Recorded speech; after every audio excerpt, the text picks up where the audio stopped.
Faedah yang pertama kita ambil awal ayat. Awal ayat ni ayat 37. Fa idzan syaqqatis samaa'u fakanat wardatan kaddihan.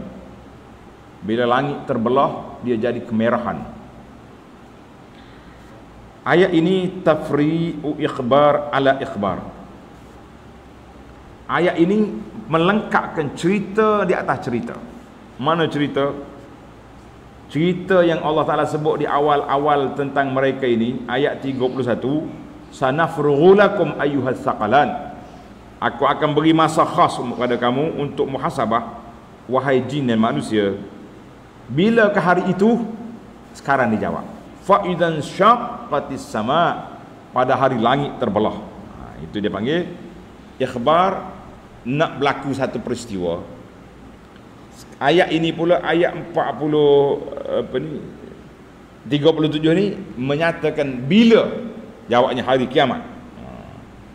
Jawab dia hari kiamat. Sebab itulah ayat sanafrughu lakum tu sampai ke akhir ayat kita baca ini merupakan tafsil, pendetailan kepada hari yang disebut oleh Allah Azza wa Jalla. Maka Tuhan sebut hari yang kejanjikan itu iaitulah hari langit terbelah, dia jadi kemerah-merahan, bermakna hari itu iaitulah hari kiamat. Kamu jangan, kalau kamu nak kerah kepala lagi, tak nak lawan lagi, lawanlah. Tapi satu hari aku akan ambil kamu untuk dibicarakan dan dihumban ke dalam neraka bagi orang-orang yang derhaka, bagi orang yang taat. InsyaAllah, Allahumma ja'alna minal muttaqin. Ya Allah, jadikan kami ni orang taat, orang yang bertakwa kepada Allah, yang kita insyaAllah Allah Ta'ala selamatkan kita daripada huru-hara yang besar itu. Baik, kita berpindah kepada faedah yang kedua. Faedah yang kedua, ayat 39. Fa yauma idzil la yus'alu, pada hari itu tidak ditanya an zambihi insun walajan. Hari itu Tuhan kata, aku tak tanya dosa-dosamu, tak tanya. Dalam surah Al-Qasas ayat 78 Allah kata wala yus'alu an dzunubihimul mujrimun. Allah Ta'ala tak tanya, tak siasat, tak interview lagi dosa-dosa orang jahat. Dua ayat ini macam mana kita nak jamak di antara ayat yang Tuhan sebut akan ditanya? Mana ayat? Suratul Hijri ayat 92. Allah kata apa? Fa wa rabbika lanas'alannahum ajma'in. Demi kemuliaan Allah, kita akan tanya semua apa yang kamu buat atas dunia. Dalam surah As-Saffat ayat 24, waqifuhum, hei mereka, tahan manusia ni di sini, innahum mas'ulun, mereka akan ditanya. Jadi timbul soalan, bilakah waktu tak tanya, bila waktu ditanya? Macam bercanggah ayat ni. Jawabnya ayat tidak akan bercanggah sama sekali, sebab ayat itu ja'at min mishkatin wahidah. Ayat itu datang daripada sumber yang sama, iaitulah daripada Allah Azza wa Jalla. Macam mana boleh bercanggah? Kalau bercanggah ni arah kita. Sekali dia buat macam ni, sekali buat macam ni. Hak boleh kelentor ni kita buat manifesto, bukan kitab suci, dia panggil itu hanyalah suka-suka. Jadi yang apa yang diarah oleh Allah Ta'ala tidak bercanggah. Jawab dia kata annalil akhirati mawatin. Di akhirat esok banyak tempat, banyak stesen. Mungkin tak tanya sini, dia ditanya tempat lain. Satu jawapan. Jawapan yang kedua, la yus'alu soal isti'lam. Dia tak tanya soal nak tahu, tidak. Tapi dia akan tanya soal taubih wa tabkid, soal nak menghinakan. Mau buat gini-gini, jadi malaikat marah. Tanya soal marah, bukan soal siasatan. Tidak. Siasatan sudah beres, selesai. Malaikat catat daripada awal lagi, malaikat rakam daripada awal lagi. Memang kita tak boleh lari. Maka dia kata soalan itu, sebab itulah soal dalam Quran ni ada as-soalu qisman. Soalan dalam Quran ada dua kategori. Yang pertama dia panggil soal taubih wa taqri', soal nak mencela, mencerca.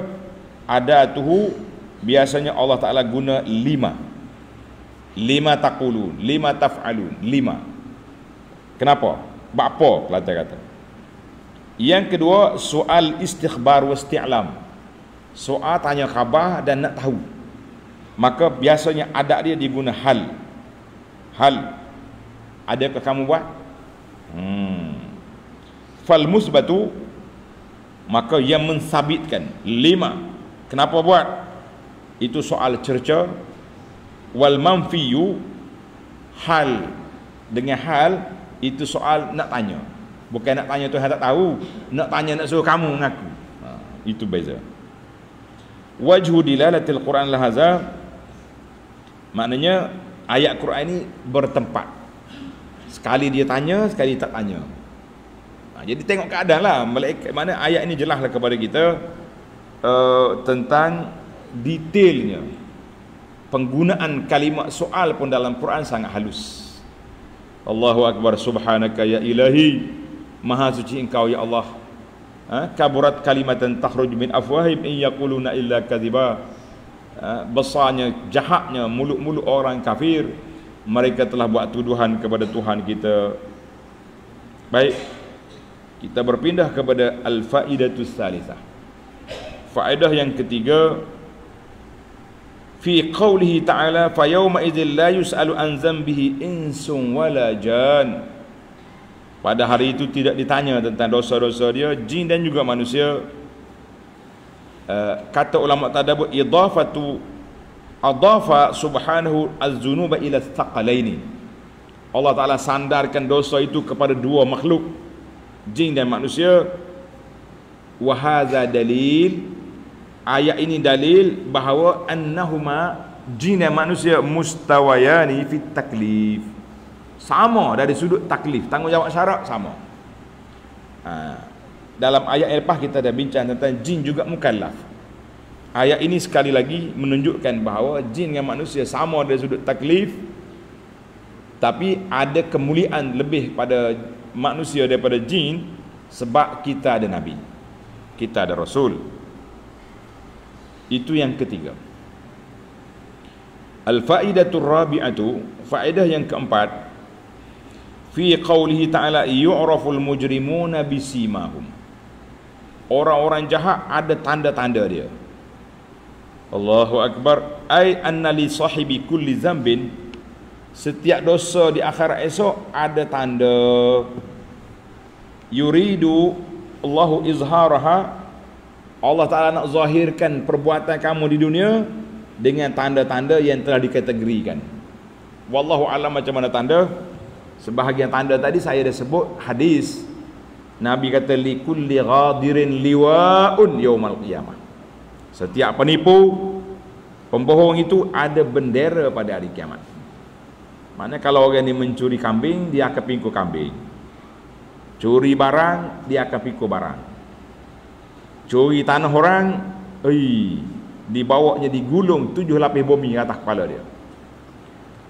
Curi harta-harta negara melalui apa dia ni, tak kira lah rasuah ke, pecah amanah ke, apa benda. Tunggulah, saya tak tahu apa yang Allah Ta'ala nak tunjuk nanti. Dia pikul guni-guni duit ke, dia pikul apa dosa, Allah Ta'ala yang maha mengetahui. Tetapi kita ingat, setiap orang akan memikul dosa dia, apa yang dia buat pada hari kiamat. Allah Ta'ala akan letakkan setiap orang itu ada tanda. Yu'raful mujrimuna bisimahum. Satu di antara tanda yang disebut oleh ulama tadi, mukanya hitam, na'udzubillah, ataupun tanda yang lain-lain, ada bendera, ada barang-barang yang dia curi dipikul. Kita mengatakan Allah Ta'ala lah yang maha mengetahui. Yang kita naknya apa dia? Naknya wujuhun yawma idzin nadhiratun ila rabbiha nazirah. Orang yang beriman muka bercahaya, mereka dapat memandang wajah Allah Azza wa Jalla. Ya Allah, jadikan muka-muka kami ini bercahaya daripada wuduk dan solat yang kita lakukan ini. Amin ya rabbal alamin. Yang terakhir, yang kelima faedah, kan? Allah SWT sebut ulang banyak kali, fabi ayyi ala'i rabbikuma tukadziban. Jadi semua tu ayat-ayat Allah Ta'ala sebut daripada awal lagi, ayat 26, kullu man 'alaiha fan. Semua manusia atas dunia ni, makhluk atas dunia akan rusak, yang kekal hanya Allah. Sampai ke ayat ini, ayat yang kita baca sekarang, kata di para ulama, mawa'izun wa mazajirun, menjadi nasihat dan juga jadi amaran. Tahdidun wa takhwif, amaran dan menakutkan. Hiya kulluha ni'matu minallah, semua nikmat yang Tuhan beri akan dipersoalkan. Sebab itulah diakhiri setiap nikmat itu, setiap amaran itu dengan fabi ayyi ala'i rabbikuma tukadziban. Dan untuk rekod kita para pelajar, kurrirat, diulang 7 kali. 7 kali dalam episod yang kedua tentang neraka ini, Allah ulang 7 kali, fabi ayyi ala'i rabbikuma tukadziban. Tambih, sebagai satu peringatan, ala istidfa'i abwabihas sab'ah, bahawa pintu neraka ada 7. Pintu neraka ada 7. Allah Ta'ala ulang ayat neraka ini dengan 7 kali soal, fabi ayyi ala'i rabbikuma tukadziban. Maka kita minta berlindung Allah Ta'ala daripada 7 pintu neraka, daripada segala amalan yang dibawa kita kepada neraka. Apa sajalah para jemaah sekalian, kita tak berani nak menerakakan orang, tapi kita ingat neraka mencari orang. Maka nasihat kita sempena dengan musim PRU ni, supaya para pelajar, khususnya tuan-tuan dan puan-puan pencinta Al-Quran dengan Sunnah ini, berhati-hati dengan komen kita, dengan apa saja yang kita nak share, nak balas setara mana pun. Ingat, malaikat belum pencin, malaikat sedang menulis apa yang kita buat. Sebab itulah kartun sinis, saya baca kartun Arab, tapi sinis dia kata syaitan lari daripada ayat kursi. Syaitan lari daripada ayat kursi. Bila kita baca ayat kursi, syaitan lari. Tapi sebahagian daripada ahli politik berkelahi kerana takut hilang kursi. Jadi kita dengar macam-macam lah. Kalau buka dalam internet ke, buka TikTok, tak tidur kita. Hak ni kata hak ni, hak ni kata hak ni. Hak ni tuduh hak ni, hak ni tuduh hak ni. Jadi supaya kita tidak muflih di akhirat, supaya kita tidak dicekup ke dalam neraka jahanam, marilah kita jaga diri, kawal diri daripada terjebak dengan komen-komen yang jahat, membuat tuduhan sewenang-wenangnya, ataupun masuk dalam perangkap-perangkap syaitan dalam perebutan kursi yang berlaku sekarang. Tak kiralah mana-mana puak pun berebut belaka. Ad-dunya jifatun wa tullabuha kilabun. Ahli tasawuf kata dunia ini ibarat bangkai, pendambanya, pencarinya, pemburunya seperti anjing. Na'udzubillahi minal khuzlan. Kita minta berlindung Allah Ta'ala daripada Allah tinggalkan kita terumbang-ambing dalam dunia yang penuh dengan cabaran. InsyaAllah kita teruskan pengajian kita dalam ayat yang ke-46 dalam siri yang akan datang, iaitulah cerita tentang orang baik-baik. Biiznillahi azza wa jalla. Subhanakallahumma wa bihamdika asyhadu an la ilaha illa anta astaghfiruka wa atubu ilaik. Wa sallallahu ala nabiyyina Muhammadin wa ala alihi wa sahbihi ajma'in. Walhamdulillahi rabbil alamin. Wassalamu alaikum warahmatullahi